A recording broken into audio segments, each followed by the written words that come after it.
이것은 물밑에서 이루어지는 것이기 때문에 우리 보통 사람들이 알기가 쉽지가 않은데, 최근에 미국의 벤스 부통령이 러시아와 우크라이나 전쟁을 끝내려는 협상이 사실 제대로 이루어지지 않는다, 그러면서 답답한 심정을 토로하면서 러시아가 너무 많은 것을 요구한다, 그러니까 미국이 아예 발을 뺄 수도 있다, 트럼프 대통령과 거의 같은 입장일 것이고, 러시아가 미국이 들어줄 수 없는 과도한 카드를 계속 제시한다는 것인데,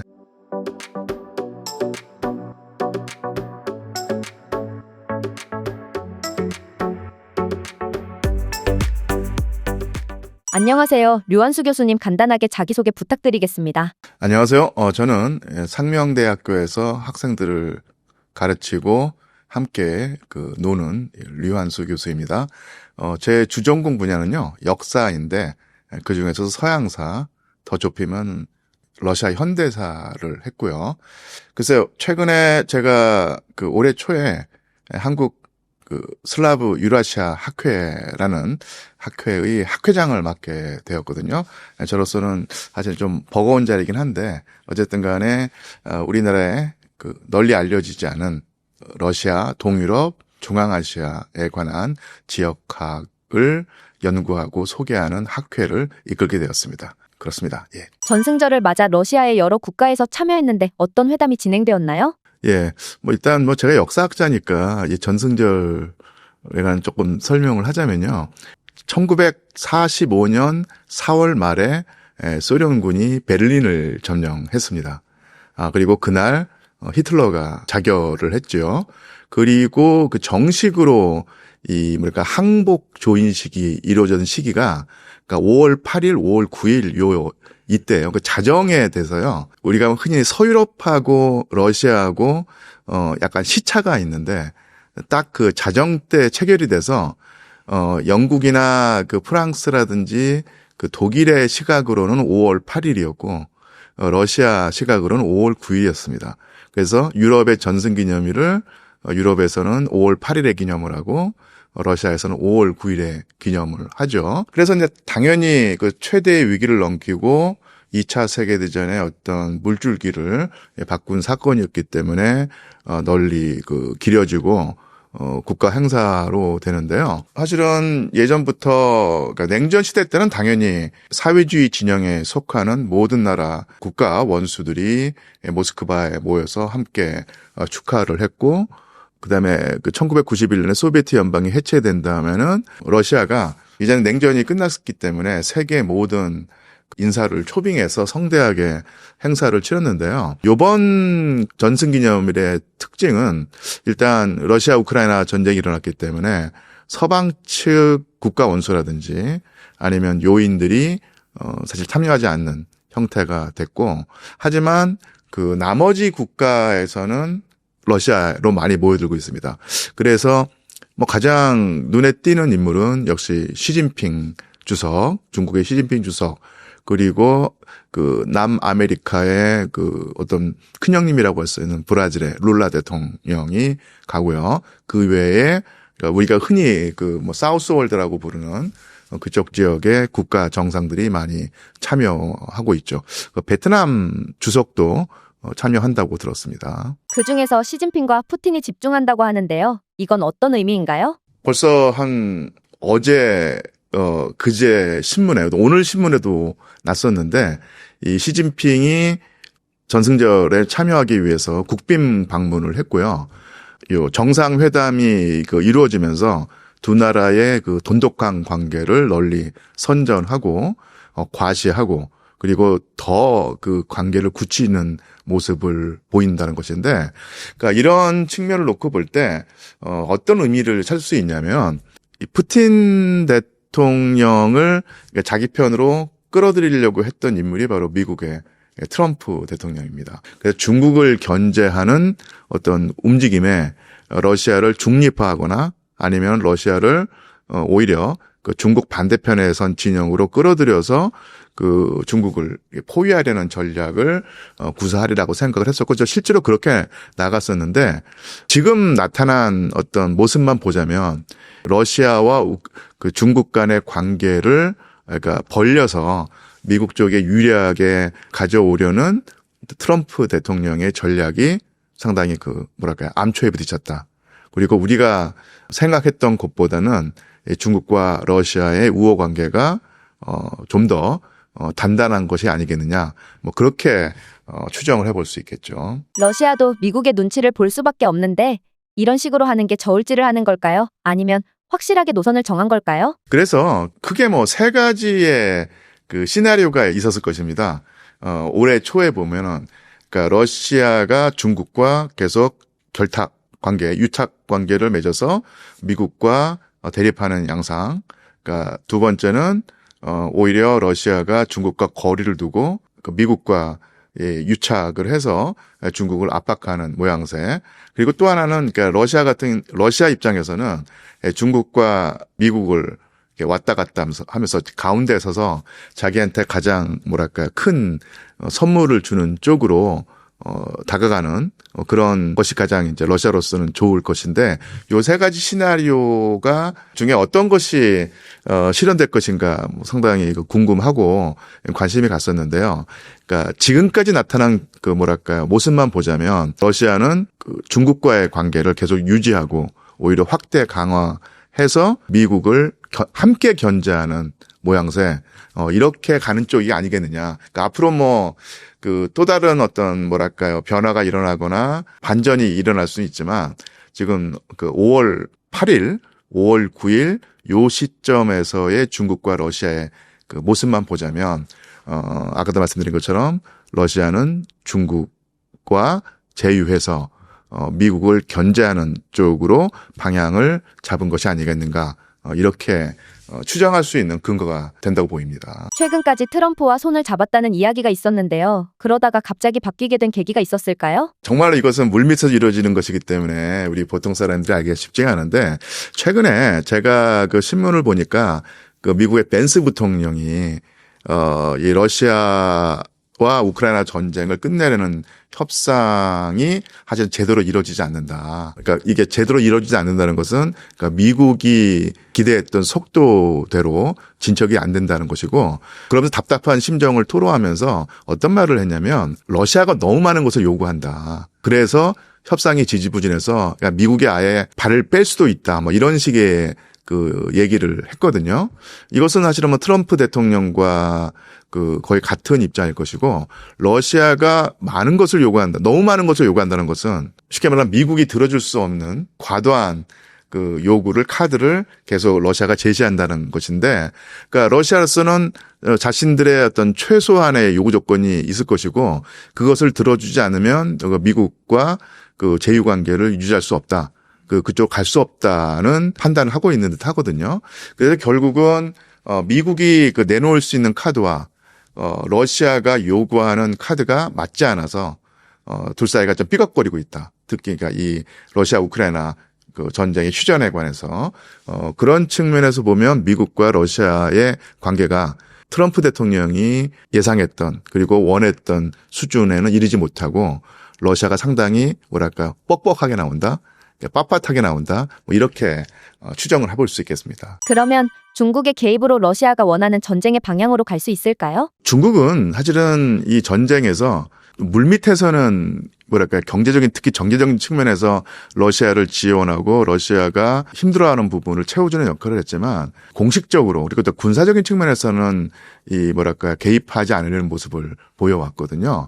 마찬가지로 일 것 같습니다. 그러니까 이 중국 입장에서는 러시아와 우크라이나가 빨리 휴전을 해야 된다. 그리고 빨리 종전을 해야 된다는 원칙적인 원론적인 입장을 얘기하겠지만 중국이 아예 그러니까 모든 것을 다 벗어던지고 적나라하게 나와서 러시아를 편들면서 우크라이나를 압박하는 그런 모습은 보이지 않을 것 같습니다. 그러니까 왜냐하면 중국이 어쨌든 간에 국제 무대에서 이제 공정한 중재자의 모습을 이제 과시하려고 하는 그런 욕구도 있고요.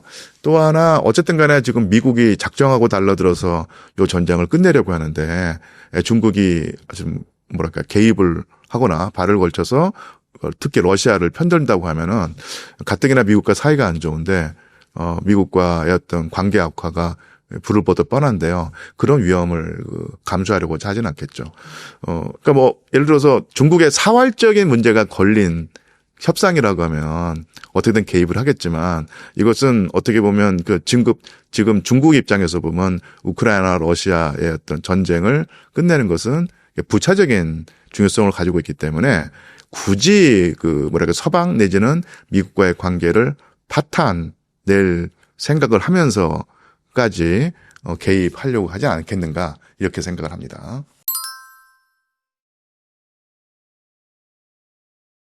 러시아와 중국 진영, 미국 진영으로 갈라진 거라고 볼 수 있을까요? 예, 사실은 그러니까 우크라이나 러시아 전쟁이 일어난 뒤로 미국이 그러니까 바이든 행정부죠. 서방을 끌어들여서 엄청나게 강력하게 러시아를 견제하는 입장, 제재를 가하는 상황이었고, 러시아는 그 제재를 뚫기 위한 방법으로 특히 중국, 인도와의 관계를 강화해 왔는데, 지금 3년이 흘렀는데요. 그런 구도가 바뀌지 않았고, 푸틴이 여러 가지 카드가 있었지만 중국과의 관계를 강화하는 모드를 지속할 결심을 하지 않았는가. 그러니까 지금까지는 그렇게 보입니다. 그러니까 물론 앞으로 푸틴 대통령이 뭐 어떤 입장 변화를 보일지 모르고 실제로 보일 가능성이 없진 않은데 지금까지 추세만 놓고 보면 그리고 특히 이 전승절 기념을 위주로 한 양국과의 어떤 관계를 보면은 그쪽의 확률이 더 높다고 보입니다. 전승절 행사에 김정은이 참여하지 않은 이유는 무엇일까요? 저도 연초에는 분명히 5월 9일 전승절 기념 행사를 러시아가 상당히 성대하게 당연히 치를 것이고 거기에 모든 국가 정상들을 초빙해서 러시아의 국익을 극대화하는 장을 마련할 것이라고 추정을 했었죠. 그래서 그 당시에 러시아 정부가 트럼프 대통령에게도 초청장을 보냈습니다. 근데 그 당시에 트럼프 대통령 같은 경우는 살짝 고민하는 모양새를 취한 다음에 아직은 때가 아닌 것 같다 하면서 완곡하게 거절을 했죠. 만약에 그때 제 추정인데 트럼프 대통령이 전격적으로 초빙을 수락을 해서 5월 9일에 모스크바에 트럼프 대통령이 있었다고 하면은 아마 모르긴 몰라도 북한의 김정은도 참여를 해서 트럼프와의 어떤 접촉을 시도했을 가능성이 있는데 어쨌든 트럼프는 오지 않았고요. 그래서 김정은이 약간의 어떤 매력을 그러니까 모스크바에 갈 수 있는 가야만 되는 상황이 줄어든 것도 사실이고, 근데 그것은 부차적인 문제고요.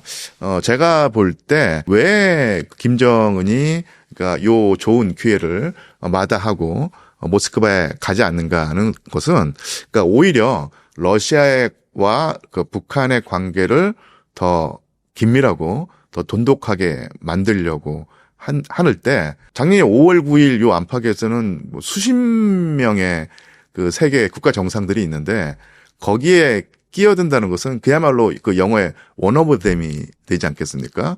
그러니까 훨씬 북한의 지분이 떨어진다는 얘기죠.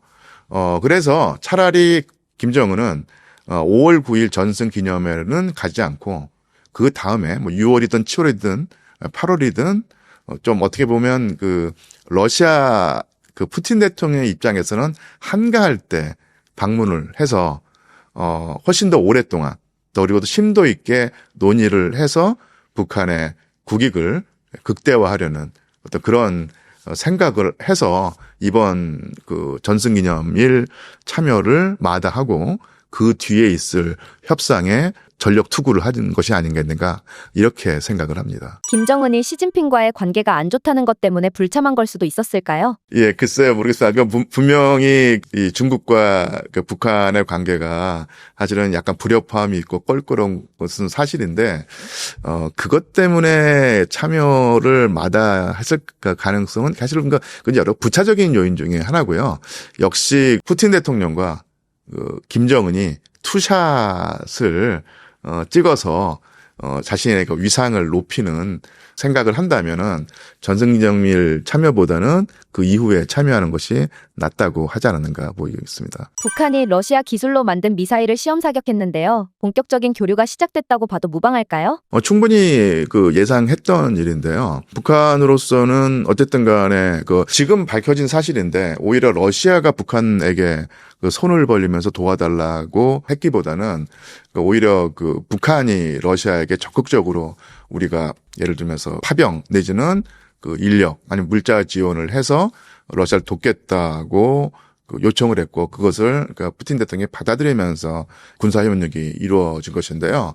그 반대급부를 받아내겠죠. 그것이 바로 전투부대가 파병이 됐다고 하면은 거기서 실전 경험을 쌓는 것이고, 근데 그거보다는 역시 북한이 이 동북아시아에서 주변 국가보다 재래식 전력이 현격히 떨어지는데 그 격차를 어떻게든 조금 이제 좁히려는 노력의 일환으로 러시아의 군사 기술을 받아들이거나 아니면 얻어서 재래식 무기를 고도화하는 것일 텐데요. 근데 그 측면이 지금 과시화되고 있는 것인데, 제가 본격적이라고 하는 말을 쓴다고 하면요, 북한이 가장 지금 그 원하는 것은 물론 재래식 전력의 강화도 있겠지만 북한이 가지고 있는 핵 전력을 고도화해서요.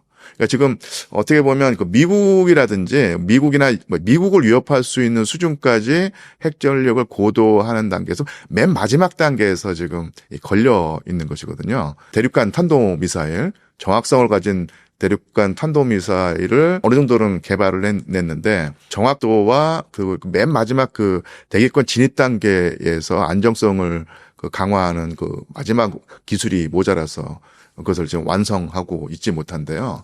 그것을 가능하게 해주는 것이 바로 그 러시아의 그 원조입니다. 근데 문제는 러시아로서도 그 기술이 얼마만큼 중요한가를 잘 알고 있고 그 기술을 북한에게 넘기는 순간 이 동북아시아의 정세 변화가 감당할 수 없는 수준으로 어마어마하게 유동칠 수 있다는 사실을 알기 때문에 그 기술을 넘겨주지 않을 가능성이 크다라고 예상을 해왔거든요. 그래서 만약에 어떤 그 생각으로든 간에 그 푸틴 대통령이 북한의 요구에 응해서 북한이 가지고 있는 그 핵 전력을 고도화하는 맨 마지막 단계의 기술까지도 넘겨준다고 하면 그게 바로 이제 본격화, 군사협력의 본격화라고 할 수 있을 텐데 아무리 생각해도 그 단계까지 나아가기는 어렵지 않겠는가 모르겠습니다. 그 가능성이 아예 없진 않은데 푸틴 대통령도 그 카드가 얼마만큼 중요한 카드이고 얼마만큼 큰 의의를 가진 카드인가를 알고 있기 때문에 지금 단계로서는 그 카드를 쓸 어떤 상황은 아니라고 판단이 되고 그런 의미에서는 북한이 바라는 수준의 본격적인 군사기술 어떤 원조 그리고 수입으로까지는 나가지 않았다고 보이고요. 대한민국 정부로서는 그 단계까지 나가지 않도록 온갖 노력을 해서 그것도 막아내야 되겠죠. 교수님께서 우크라이나에 붙잡힌 북한군 포로가 의심스럽다라고 말씀하신 적이 있는데요. 어떤 게 의심스러우신 건가요? 제가 그 전에 북한군 2명이었죠. 그 2명의 인터뷰 영상을 보면서 정확히 말하면 의심스럽다는 표현보다는 북한군 포로와 그 한국인 대화가 공개됐는데 그거 하나만으로 북한의 전투부대가 전쟁에 파견되어서 실제로 투입되었다고 확신하기는 쉽지가 않다. 더 강력한 증거가 나와야지 우리가 그 사실을 인정할 수밖에 없다. 이제 그런 입장을 말씀드렸던 것이거든요. 그러니까 그래도 그 아무리 이 국내 그 정치와 엮여 있다고 하지만 어쨌든 간에 대한민국에서 가장 공신력 있는 조직이 바로 이제 국정원이고 가장 많은 정보를 통제하는 이 조직인데 거기서 그런 북한의 그 병력이 전쟁에 파견되었다 그리고 전투에 투입되고 했을 때 그것을 사실은 부정하기가 쉽지가 않은데 그때 그 제 입장은 특히 이제 우크라이나 그 정보기관과 정부의 발표를 액면 그대로 믿어선 안 된다. 의도가 있기 때문에 어떻게든 그 한국을 전쟁으로 끌어들이려고 하는 의도가 있기 때문에 이것을 필터링하고 걸러들여야 된다. 그래서 이제 우크라이나 정부와 정보기관의 발표를 계속해서 보수적으로 받아들이면서도 한국 국정원의 발표가 공식적인 발표가 있었는데 그것도 근거가 있으니까 아마 그런 생각을 했을 거란 얘기입니다. 그래서 그런 식으로 이제 입장을 유보하고 있었는데 북한의 병력이 전쟁에 투입되었다는 사실을 확고부동하게 만드는 증거란 것이 아직 그 전까지는 없었고요. 우크라이나 정부나 정보기관에서 내놓는 정보들은 상당히 조잡하고 조작의 냄새가 물씬 풍겼고요. 그리고 러시아와 북한은 부정했고, 그러니까 미국도 상당히 유부조건을 달면서 한국 국정원의 그 발표를 서포팅하는 입장이었습니다. 그래서 더 확실한 증거가 나오기 전까지는 우리가 좀 판단을 유보하자. 내지는 그 액면 그대로 받아들이기보다는 걸러내자. 뭐 그런 입장이었는데 아까는 말씀드린 대로 그 북한군 포로의 인터뷰 영상이란 것이 저나 아니면 다른 그 몇몇 전문가들의 유보적인 입장을 확 뒤바꿀 만한 그런 강력한 이렇게 파괴력을 가진 증거라고 판단하지 않았기 때문에 그런 말을 한 것인데요. 그리고 그 뒤로부터, 그러니까 얼마 전이죠. 전격적으로 그 북한과 러시아가, 거의 동시에 공식적으로, 북한군의 전투에 투입되었음을 밝혔기 때문에 지금은 이제 그 북한군의 파병되지 않았다. 뭐 이런 입장을 고수한다는 것은 사실은 지금 말이 안 되는 상황이죠.